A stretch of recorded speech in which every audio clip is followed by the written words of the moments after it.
یہ دیکھیے کہ میزائل اٹھا اور وہ اپنے 6 ٹارگٹس پر آیا اور 3 میزائل جامع مسجد سبحان اللہ پر مارے گئے، اور اس کا اس وقت جو مناظر سامنے آ رہے ہیں، اس کی چھت پھٹ گئی ہے، اس کا نیچے تہخانے کا پوری وہ چھت پھٹ کر نیچے سے تہخانہ نظر آ رہا ہے، گنبد گر گیا۔ مولانا مسعود اظہر جو جیش محمد کے سربراہ کہے جاتے ہیں، ان کا کہنا یہ ہے کہ جامع مسجد سبحان اللہ کے شہید گنبد کا قہر برسے گا۔ انہوں نے کہا کہ مودی نے اس حملے کے ساتھ تمام اصول اور ضابطے توڑ دیے ہیں، اور یہاں تک کہا کہ اب کوئی وہاں ہم سے رحم کی امید نہ رکھے۔ لا الہ الا اللہ وحدہ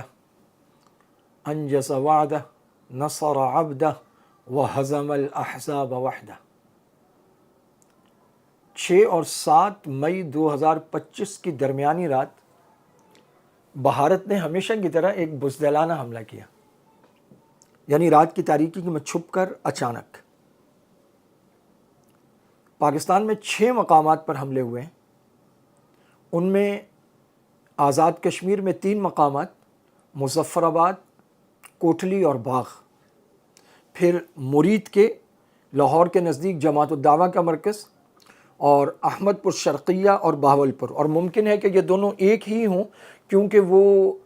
جامع مسجد سبحان اللہ جسے جیش محمد کا مرکز کہا جاتا ہے وہ ان دونوں کے سنگم پر واقع ہے۔ وہاں احمد پور شرقیہ کی حدود ختم ہو کر بہاولپور کی شروع ہو رہی ہوتی ہیں، بہاولپور کی ختم ہو کر احمد پور شرقیہ کی حدود شروع ہو رہی ہوتی ہیں۔ اب تک تقریباً 24 سے 25 معصوم افراد کی شہادت کی خبریں ہیں، 46 کے قریب شہری زخمی ہیں،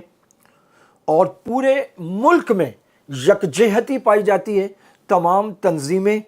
سیاسی ہوں یا مذہبی، تمام شعبۂ زندگی وہ پاک فوج کی پشت پر کھڑے ہیں، اور پاکستان کی فوج نے جوابی کارروائی کرتے ہوئے 3 رافیل طیارے جو انتہائی جدید اور مہنگے ترین طیارے مانے جاتے ہیں اور فرانس سے حاصل کیے ہیں، بڑی بھاری قیمت پر بھارت نے 3 وہ پاکستانی فوج نے مار گرائے ہیں، اور یہ بھی شنید ہے کہ وہ انڈین حدود میں گھس کر مارے ہیں، اور اس کے ساتھ ساتھ 3 ڈرون طیارے انڈیا کے مار گرائے گئے ہیں۔ بارڈر سیکیورٹی فورس کے درمیان گھمسان کا رن پڑا ہے، اور 6 مہار یونٹ بٹالین کا ہیڈ کوارٹر پورا کا پورا جلا کر خاک کر دیا گیا ہے۔ راجوڑی سیکٹر میں کہا جا رہا ہے کہ بھارت نے سفید پرچم بلند کر دیے، اور یہ کہا جا رہا ہے کہ اس نے اپنی شکست تسلیم کر لی۔ یہاں تک خبریں ہیں کہ بھارت عرب دنیا بطور خاص متحدہ عرب امارات کے حکمرانوں سے رابطہ کر رہا ہے، اور وہ کہہ رہا ہے کہ پاکستان پر اپنا اثر رسوخ استعمال کریں اور ہمیں پاکستان کی مزید کارروائی سے بچائیں۔ اس کا مطلب ہے کہ پہلے وہلے میں پاکستان کی جوابی کارروائی نے ہندوستان کے اوسان خطا کر دیے ہیں، اور ہندوستان یہ چاہتا ہے کہ اسے دوبارہ موقع ملے اور وہ سنبھلے۔ یہ سب کچھ کس تناظر میں ہے؟ پہلگام واقعہ جو بھارت کا فالس فلیگ آپریشن تھا، جس میں 26 کے قریب لوگ مارے گئے، اس میں ایک مسلمان بھی شہید ہوا اور اکثریت سیاحوں کی تھی۔ روایتی انداز میں بھارت نے ہمیشہ کی طرح وہ الزام پاکستان کے سر مڑ دیا، اور پاکستان نے اس کا مکمل انکار کر دیا۔ بھارت سے کہا گیا کہ ثبوت دے، کوئی ثبوت نہیں دیے گئے، اور وہاں سے جو شواہد اکٹھے ہوئے اور عینی شاہدین نے جو گواہیاں دی، ان کو مد نظر رکھتے ہوئے دنیا بھر کے تمام مبصرین، تجزیہ نگار، عسکری ماہرین، سب کا یہ کہنا تھا کہ یہ 100% فالس آپریشن ہے، یہ خود بھارت نے اندر سے کیا۔ بھارت نے اس وجہ سے اپنے northern commander lieutenant V S Sharma کو بھی برطرف کیا، اور اس کی جگہ پرانک شرما کو لا کر لگایا گیا کہ تم سیکیورٹی میں ناکام رہے ہو، اور اسے کہا گیا تھا کہ جوابی کارروائی کی تیاری کریں، تو اس نے یہ کہا تھا کہ جوابی کارروائی میں کہاں کروں، یہ حملہ اندر سے ہوا ہے، باہر سے نہیں ہوا، بارڈر پار سے نہیں ہوا۔ اس ساری صورتحال کے باوجود اور انڈیا کے اندر اس حملے کے لیے یکجہتی بھی نہیں پائی جا رہی تھی۔ سارے کہہ رہے تھے کہ جو اپنے آپ کو چوکیدار چوکیدار کہتا ہے، وہ کیسا چوکیدار ہے کہ لوگ بارڈر پار سے آگے، پہلے اس کے چوکیدارے پر سوال ہے۔ اور عینی شاہدین بھی بتا رہے تھے اور شواہد بھی بتا رہے تھے کہ یہ جو واقعہ ہے یہ اندر سے پیش آیا ہے۔ عجیب و غریب قسم کی ٹیلی فونک کالز بھی لیک ہوئیں، واللہ عالم وہ سچ تھیں یا جھوٹ تھیں، لیکن جب جنگ ہوتی ہے تو پھر ہر طرح کی چیزیں آ رہی ہوتی ہیں۔ دوسری طرف جیش محمد کے مولانا مسعود اظہر صاحب بہت مشہور زمانہ شخصیت ہیں۔ بابری مسجد کے سانے کے بعد وہ خود ہندوستان داخل ہوئے اور ہندوستان میں کئی کارروائیاں کی، اور اس کے بعد وہ گرفتار ہوئے، اور ہندوستان نے انہیں گرفتار کیا کہ پاکستانی کچھ لوگوں پر یہ الزام عائد کیا جاتا ہے یہ جیش محمد پر، اور انڈیا نے کہا کہ اس میں داؤد ابراہیم یا چھوٹا راجن کا بھی ہاتھ تھا۔ ان سب نے مل کر انڈیا کا ایک طیارہ اغوا کیا جسے لا کر قندھار اتار دیا گیا طالبان کے پہلے دور حکومت میں، اور پھر انڈیا سے مذاکرات شروع ہوئے اور آخرکار انڈیا کو گھٹنے ٹیکنے پڑے، مولانا مسعود اظہر اور کئی قیدیوں کو رہا کرنا پڑا، اور ان کا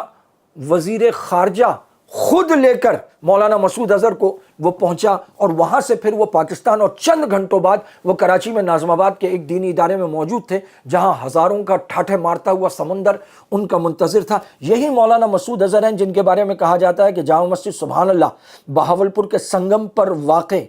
وہ جیش محمد کا مرکز ہے جس پر انڈیا نے حملہ کیا۔ یہ عجیب بات ہے کہ انڈیا پہلا حملہ کرتا ہے، 2025 میں جنگ چھیڑتا ہے، تو اس کے لیے جو اہداف وہ طے کرتا ہے وہ اہداف کون سے ہیں؟ وہ اس میں جیش محمد کا مرکز لیتا ہے، وہ آزاد کشمیر میں جہاں جہاں اس نے مظفر آباد میں، باغ میں، کوٹلی میں جہاں جہاں کاروائیاں کی ان سب جگہوں کو جیش محمد کا مرکز قرار دیا جاتا ہے، اور احمد پور اور بہاولپور دو جگہ، وہ دونوں جگہ بھی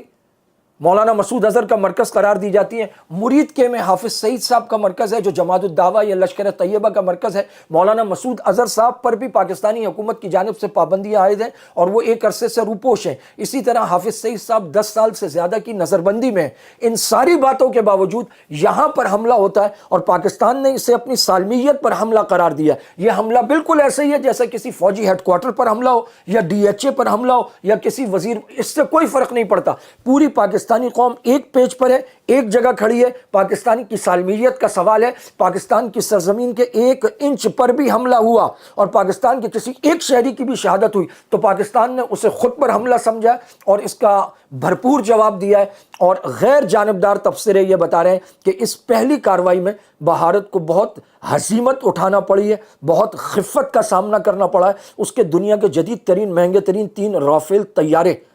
وہ پاکستانی ایئر فورس نے فضا میں مار گرائے ہیں اور 3 ڈرون مار گرائے ہیں۔ ان کی ایک چیک پوسٹ تباہ کر دی ہے، ایک پوری 6 مہار بٹالین کا پورا ہیڈ کوارٹر تباہ کر دیا ہے جس کی تصاویر آ گئی ہیں، ویڈیوز آ گئی ہیں۔ وہاں آگ اور صرف آگ ہے۔ اور راجوری سیکٹر کی یہ والی بات جسے پاکستان کے موقر ترین روزنامہ جنگ نے شائع کیا ہے، اور روزنامہ جنگ کی تازہ ترین اپڈیٹس میں اس وقت یہ سر فہرست خبر ہے کہ انڈیا نے سفید جھنڈے بلند کر کے شکست تسلیم کر لی۔ یہ بڑی عجیب و غریب بات ہے، جس طرح کی مودی حکومت ہے، جیسی ان کی دھمکیاں ہیں، جو کچھ ان کی باتیں تھیں، تو چند گھنٹوں کے اندر انہوں نے اٹھا کر سفید جھنڈے بلند کر دیے۔ اس کا مطلب یہ ہے کہ پاکستان نے پہلے واہلے میں فتح اور برتری حاصل کی ہے۔ لیکن یہیں پر ایک سوال بہرحال بنتا ہے، وہ سوال یہ ہے کہ جب یہ بات معلوم تھی کہ جنگ کا خطرہ ہے، جب انڈیا جنگ کی دھمکی دے رہا تھا، جب ریڈ الرٹ تھا، ان سب باتوں کے باوجود یہ میزائل اندر گھسے کیسے؟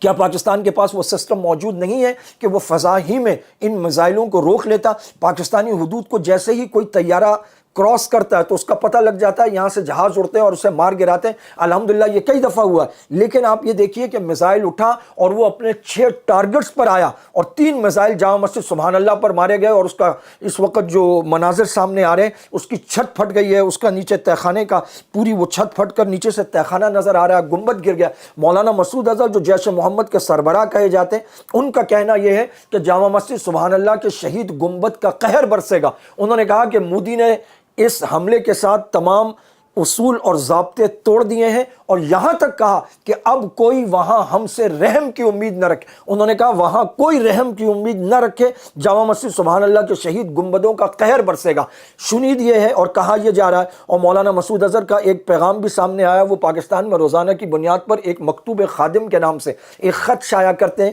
آج BBC اردو نے بھی پاکستان میں اس خط کا ایک حصہ شائع کیا جس میں انہوں نے کہا ہے کہ مولانا مسعود اظہر کے خاندان کے قریبی 10 افراد کی شہادت کی اطلاع اور 4 قریبی ان کے ساتھی اس حملے میں مارے گئے ہیں۔ مولانا مسعود اظہر کا آج کا مکتوب بھی یہ بتاتا ہے کہ 14 افراد وہاں مرکز سبحان اللہ میں شہید ہوئے ہیں، اور اس کے علاوہ شنید ہے کہ 30 سے 35 افراد زخمی ہیں، کافی نقصان ہوا ہے۔ اور مولانا مسعود اظہر صاحب کا یہ مکتوب ہم نے بھی دیکھا، اور سعد نشریات کی ٹیم نے بھی دیکھا، جس میں یہ بات موجود ہے کہ اب وہاں کوئی رحم کی امید نہ رکھے، جامع مسجد سبحان اللہ کے شہید گنبدوں کا قہر برسے گا۔ اس سے یہ معلوم ہوتا ہے کہ انڈیا کو سب سے زیادہ تکلیف اگر تھی وہ یا تو لشکر جیش محمد جو ایک تنظیم کہی جاتی ہے جس کے سربراہ کہا جاتا ہے کہ مولانا مسعود اظہر ہے، ان سے تھی، یا پھر وہ حافظ سعید صاحب کی جو تنظیم ہے لشکر طیبہ یا جماعت الدعوہ اس سے تھی۔ چنانچہ اس نے تاک کر ان کو نشانہ بنایا۔ کہا جاتا ہے کہ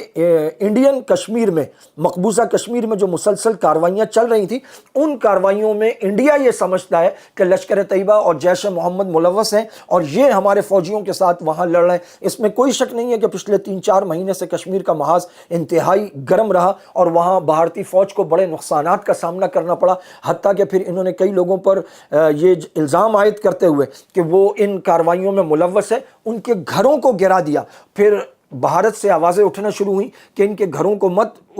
گراؤ بلکہ وہ گھر ہمیں دے دو اور ہمیں لے جا کر وہاں پر بسا دو۔ حالانکہ اس سے پہلے ہزاروں ہندو پنڈتوں کو بسایا گیا اور وہ واپس بھاگ گئے۔ یہ گرما گرم صورتحال اس وقت چل رہی ہے۔ سعد نشریات انشاءاللہ آپ کو لمحہ بلمحہ اس سے مطلع رکھے گا۔